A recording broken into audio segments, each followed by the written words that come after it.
नमस्कार दोस्तों, एक बार फिर से आप सभी का स्वागत है हमारे अपने यूट्यूब चैनल में। तो इस वीडियो में हम सैलरी एरियर बनाने का प्रोसेस देखेंगे कि किसी कार्मिक का अगर हमको सैलरी एरियर बनाना है तो वो किस प्रकार से बनाएंगे। तो दोस्तों, अगर आप चैनल पर नए हैं तो प्लीज़ हमारे चैनल को सब्सक्राइब करें। तो आइए शुरू करते हैं। सबसे पहले हमको जो हमारा डेस्क वन में एचओ लॉगिन है उस पर लॉगिन कर लेना है। सैलरी सबसे पहले बनाने के लिए हमको एच और लॉगिन पर लॉगिन करना है, इस बात का हमको ध्यान रखना है। फिर एम्प्लॉय मैनेजमेंट पर क्लिक करेंगे।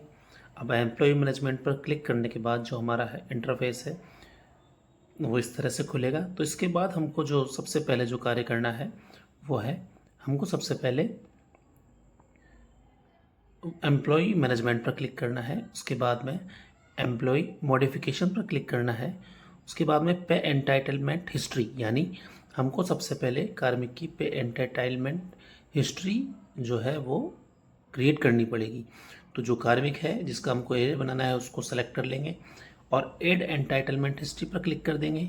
उसके यहाँ पर फिर जो भी उसका रीज़न है उसका हिस्ट्री जनरेट करने का, वो उस रीज़न को सिलेक्ट करेंगे। इसमें हमको जो डेट है उस डेट का ध्यान रखना है दोस्तों, यानी उस डेट का जो है सबसे पहले जो भी इसका रीज़न रहा है, जैसे हम प्रमोशन का बना रहे हैं तो प्रमोशन ऑर्डर की जो डेट है, यानी वो ऑर्डर कब आया है वो डेट सेलेक्ट कर लेंगे। उसके बाद में डेट जैसे ही हम सेलेक्ट कर लेंगे फिर नेक्स्ट जो है, यानी हमको कब से और कब तक का एरियर देना है। तो जो है वो एरियर की फ्रॉम डेट सेलेक्ट कर लेंगे और कब से कब तक यानी टू डेट इसमें सेलेक्ट करके, और कितने दिन का हमको एरियर डे वाइज देना है तो डे वाइज पर क्लिक कर देंगे और जितने दिन का देना है वो दिन सेलेक्ट कर लेंगे। फिर हमको कैटेगरी सेलेक्ट करनी है, यानी कार्मिक जो है वो किस कैटेगरी में आता है।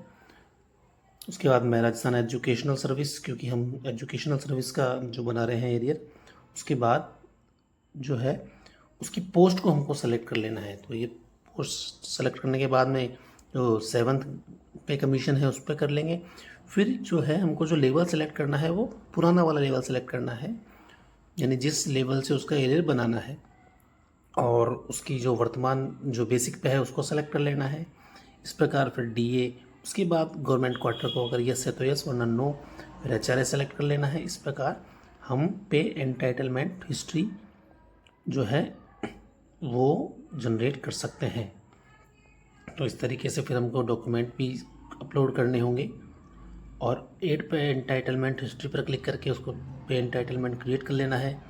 फिर जो हमको जो भी उसकी एरियर शीट है जो हमने प्रिपेयर कर रखी है उस पर क्लिक कर दे, तो उसको सेलेक्ट कर लेना है और उसको सेलेक्ट करने के बाद में हमको सबमिट पर क्लिक कर देना है। तो दोस्तों, ये प्रोसेस है जो है हमारा पे एंटाइटलमेंट हिस्ट्री क्रिएट करने का है। तो उसके बाद इस तरह से कुछ सेंक्शन जनरेट होगी, तो इसको हमको पहले एक बार डाउनलोड कर लेना है क्योंकि हमको इसकी ज़रूरत पड़ सकती है। उसके बाद ई साइन का ऑप्शन आएगा। तो ई साइन का जो ऑप्शन आएगा वो हमारे डीडीओ का आधार नंबर उसमें हमको सबमिट करना है। जैसे हम आधार नंबर डालेंगे डीडीओ का तो उस पर जो है डीडीओ के पास एक ओटीपी जाएगा आधार का, और वो जो ओटीपी है उसको हमको वेरीफाई करना पड़ेगा, तब जा कर के हम जो है ये जो आदेश हमको भी दिखा था इसको जनरेट कर पाएंगे। तो इस तरीके से रिक्वेस्ट ओटीपी पर क्लिक कर देंगे और जो ओटीपी आएगा उस ओटीपी को फिर हम इसमें सबमिट कर देंगे।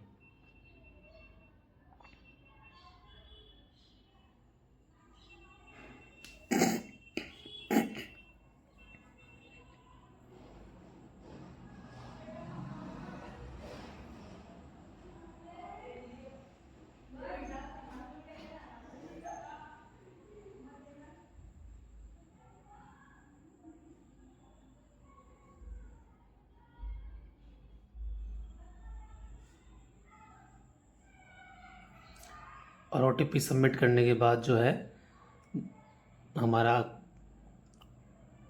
ऑटोमेटिकली डिजिटल साइन उस पर हो जाएगा जो हमने अभी सेंक्शन जनरेट की है।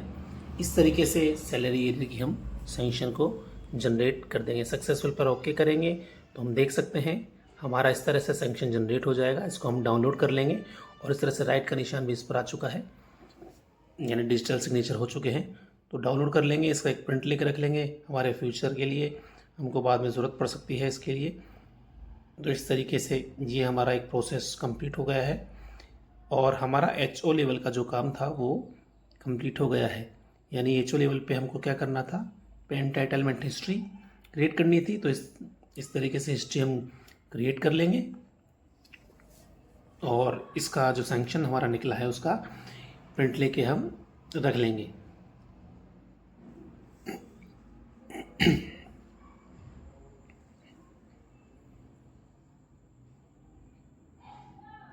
अब जो नेक्स्ट काम है हमको डीडीओ लेवल से करना है। तो इसके लिए हम डीडीओ को जो है हमारा लेवल डीडीओ रोल सेलेक्ट कर लेंगे और चेंज रोल करेंगे।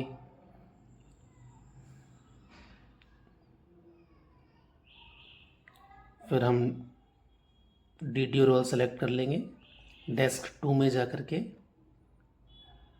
डीडीओ रोल पर हम क्लिक कर देंगे और डीडीओ पर जाने के बाद में उसके बाद वही फिर एम्प्लॉय मैनेजमेंट पर क्लिक करेंगे। उसके बाद में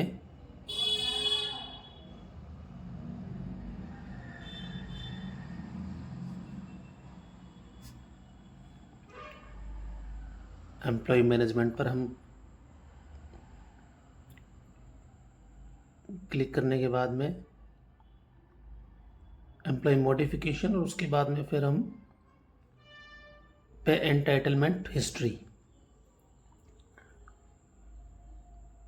ये भी हमने देखा था। हम ये सारा काम एच लेवल पे भी कर चुके हैं। अब इसके बाद में जो है हमारा जो रोल है वो चेंज करेंगे। चेंज डेस्क एंड रोल पर क्लिक करने के बाद में और सीधा एच रोल पर काम करने के बाद में हम डीडीओ रोल पर चले जाएंगे।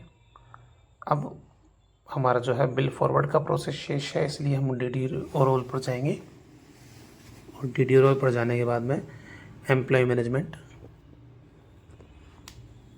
और एम्प्लॉय मैनेजमेंट पर क्लिक करने के बाद में बिल्स वाले सेक्शन में हम आ जाएंगे और बिल्स वाले सेक्शन में जाने के बाद सैलरी एरियर बिल और सैलरी एरियर्स पर क्लिक करेंगे और सैलरी एरियर पर क्लिक करने के बाद में हम जो है नेटवर्क थोड़ा स्लो है इसलिए शायद साइट को खुलने में टाइम लग रहा है।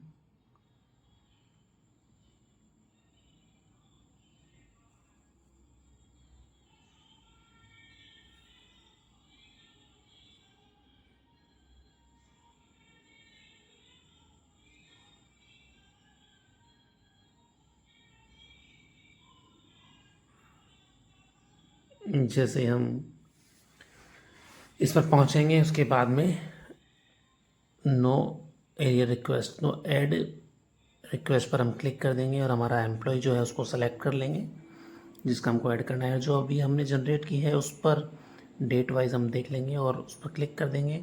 तो इस तरीके से हमको जो है सबमिट पर क्लिक करने के बाद हमारा एरियर का जो अमाउंट है वो शो हो जाएगा। उसको हमें हमारी एरियर शीट से एक बार फिर से मिलान कर लेना है। जो एरियर शीट हमने तैयार की है दोनों का अमाउंट सेम होना चाहिए। अगर हमारी एरियर शीट में इसके हिसाब से राशि नहीं है तो हमें हमारी एरियर शीट की कैलकुलेशन फिर से करनी होगी और इस तरीके से हम डॉक्यूमेंट जो है वो अटैच करेंगे और डॉक्यूमेंट टाइप्स को सेलेक्ट कर लेंगे और इस डॉक्यूमेंट्स में हम हमारी जो एरियर शीट हमने बनाई है दोस्तों वो हमें लगानी है। और सबसे पहले हमको एक बार हमारा जो भी डिटेल्स यहाँ पर दी गई है वो सब कुछ चेक कर लेना है और हमारा मंथ का डेटा आ जाएगा, ड्यू ड्रॉन यानी हमने कितना अमाउंट तो ले लिया है, कितना अमाउंट हमारा बाकी है वो सब आ जाएगा और उस हिसाब से एरियर की हमारी कितनी राशि पर मंथ जो है वो होनी चाहिए वो यहाँ पर कैलकुलेट हो जाएगी। फिर सैलरी एरियर की शीट हम डिस्क्रिप्शन में एरियर शीट लिख देंगे और ब्राउज़ करने के बाद जो है हमारी शीट सबमिट कर देंगे। शीट सबमिट करने के बाद में हम सबमिट पर क्लिक करेंगे और इस तरीके से हमारी जो सैंक्शन है सैलरी एरियर की वो जनरेट सक्सेसफुल हो जाएगी। उसके बाद जो है हमको इस तरीके से हमारी रिक्वेस्ट दिख गई है। सैलरी एरियर पर क्लिक करने के बाद में उसको हमें यस या नो पर यस पर क्लिक कर देना है और उससे पहले एक बार हम चाहें तो यहाँ से चेक भी कर सकते हैं कि हमने जो ये बनाया है वो ठीक है या नहीं। इसको हम एक बार अच्छे से चेक कर सकते हैं और फिर उसके बाद हमको इसको सबमिट कर देना है। सबमिट करने के बाद में फिर हमको सैलरी एरिया बिल्स पर जाना है। फाइनेंशियल ईयर सेलेक्ट करेंगे, मंथ सेलेक्ट करेंगे और सीधा सर्च कर देंगे। और यहाँ पर जो है हमारी शीट को एक बार फिर से हम चेक कर लेंगे और हमने जो बिल बनाया है वो एक बार देख लेंगे। अगर हमको कोई डिडक्शन करना हो तो हम उसमें डिडक्शन ऐड हुआ कि नहीं हुआ है, और उसका इनर और आउटर दोनों एक बार हम अच्छे से चेक कर लेंगे, कहीं इसमें कोई त्रुटि तो नहीं है। अगर त्रुटि हो तो हमको फिर नेक्स्ट जो है त्रुटि दूर करनी पड़ेगी, इसलिए उसको एक बार अच्छे से चेक कर लेना है, वरना ट्रेजरी से ऑब्जेक्शन भी आ सकता है दोस्तों। उसके बाद टिक बॉक्स पर क्लिक करने के बाद में प्रोसेस कर देना है। वही हमारे डीडीओ के पास ओटीपी जाएगा, उस पर हम यस पर क्लिक करने के बाद ओटीपी ले लेंगे और ओटीपी सबमिट करने के बाद में हमारा जो बिल है वो फॉरवर्ड हो जाएगा। तो इस तरीके से दोस्तों हमारे चैनल से जुड़े रहें, और अगर वीडियो अच्छी लगी हो तो अपने साथियों के साथ शेयर करें। अगर आपको किसी भी टॉपिक पर वीडियो चाहिए तो आप हमें कमेंट बॉक्स में बता सकते हैं और हम उस वीडियो को आपके सामने लाने की पूरी कोशिश करेंगे। तब तक के लिए जय हिंद, जय भारत, धन्यवाद दोस्तों।